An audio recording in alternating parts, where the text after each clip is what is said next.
Good morning. আজকে রবিবার আর কালকে জন্মাষ্টমী ছিল, তো ভিডিওটা দিতে একটু দেরি হয়ে গেল।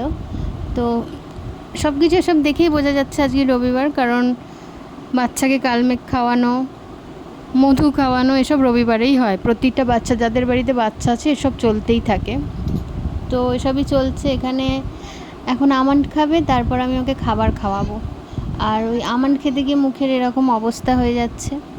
তো এখন কিছুক্ষণ যুদ্ধ চলবে, তারপর বাজার করে এনেছে, সেই বাজারগুলোকে কেটে গুছিয়ে তুলতে হবে। তো এইটা মৌরলা মাছ এনেছিল। তো মৌরলা মাছ, সারা সপ্তাহের মাছ আমি বলি কেটে রেখে দিই, ফ্রিজে কেটে রেখে দেওয়া হয় আর কি।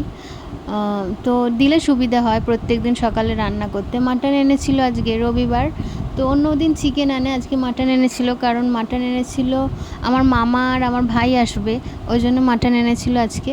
তো তারপরে পমফ্রেট মাছ এনেছিল, ফ্রিজে ইলিশ মাছ আছে। তো এগুলো দিয়ে কিছু একটা রান্না করব। তো বেশি কিছু করব না, কালকে সারাদিন অনেক বেশ ভালোই খাটাখাটনি গেছে। তো আজকে আর তেমন বেশি কিছু করতে ইচ্ছা হচ্ছে না, যেটা অল্পের মধ্যে দিয়ে যেটা করা যায় সেটাই করব। আর এটা বাটা মাছও দুটো বের করব, করে ভেজে দেব ওকে, ভাইকে আর মামাকে, আর তারপরটা তুলে দেব। তো এদিকে সবজিপাতিও কাটতে হবে, তেমন কিছু কাটার নেই। এই যে পালং শাক রান্না করব চিংড়ি মাছ দিয়ে, তো এটাই কেটেছি। কচু, আলু আর বেগুন দিয়ে পালং শাক রান্না করব। আর ওখানে ইলিশ মাছের সর্ষে বাটা করব। সর্ষেটা যেন ছেঁকে নিই, আমি ছেঁকেই দিই, কারণ ওগুলো থাকলে একটু সবারই খেতে অসুবিধে হয়। আর মাটন করব, এখানে আলুগুলোর জন্য ভেজে নিচ্ছি ভালো করে তেল দিয়ে। আর এখানে ইলিশ মাছটা বসিয়ে দিয়েছি, কাঁচাই দিয়ে দিয়েছি, আমি কাঁচাই রান্না করি। তো আর এখানে মাটনটা করব। মাটনটা আগে থেকে প্রেসারে সিদ্ধ করে নিয়েছি, কারণ অনেক দেরি হয়, তো অত দেরি করলে আজকে হবে না, এমনিতেই দেরি হয়ে গেছে। তো প্রেসারে সিটি দিয়ে নিয়েছি কটা। আর এখানে মশলা করে মাটনটা রান্না করে নেব। তো অনেকে আবার এই মাংস কাঁচা কষিয়ে প্রেসারে দেয়, আমি ওটা করি না। বেশিরভাগ সময় আমি সিদ্ধ করেই মাটনটা রান্না করি। তো রান্না হয়ে গেলে স্নান করব, স্নান করে আবার মাম্মামকে খাওয়াবো, ততক্ষণে বোধহয় এসে যাবে। তো বেলা করেই বোধহয় বেরিয়েছে, 10টা সাড়ে 10টার দিকে, তো আসতে তো অনেকটাই সময় লাগবে। এই যে মাছ বের করে নিয়েছিলাম, কিছুটা মৌরলা মাছও নিয়েছি। তো ওরা তো চাটনি খায় না, ওই জন্য ভাবছি একটু মৌরলা মাছের টক করব।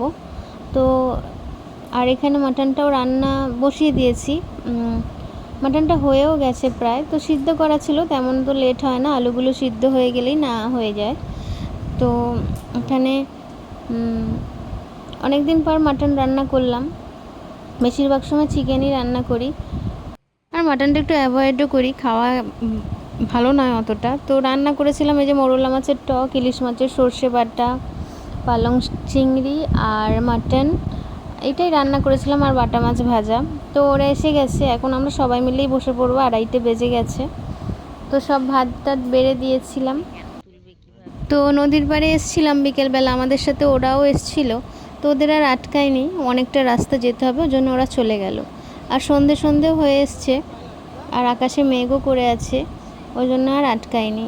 তো আমরা একটু এখানে বসি, আমরা তো প্রতি রবিবারই আসি, এখানে একটু বসবো, বসে একটু টাইম স্পেন্ড করব, তারপর আবার বাড়ি চলে যাব। কাল মাম্মামের স্কুল আছে।